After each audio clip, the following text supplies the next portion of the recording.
So in this video, I'm going to tell you how you can change your LG TV's default to HDMI. You can change it to HDMI very easily. For this, you need to go to the Smart TV option. You need to look for Home Dashboard. So this is the Home Dashboard. You just need to open Home Dashboard, and now you can see the inputs. TV slash inputs is showing as present is a live TV. You can see HDMI 1, HDMI 2, HDMI 3. Three HDMI are showing. So here you need to understand that you need to select the right HDMI. For example, I have selected here right HDMI, which is HDMI 1, which I want. So I need to input the cable in HDMI 1.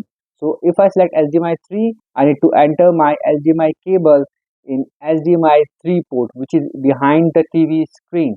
So make sure to select the correct HDMI port and HDMI input from here.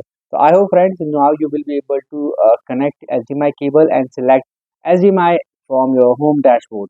If you still face any problem, you are free to comment and we'll definitely give you reply. If you find this video helpful, just hit on the like button and also subscribe my channel for my upcoming videos.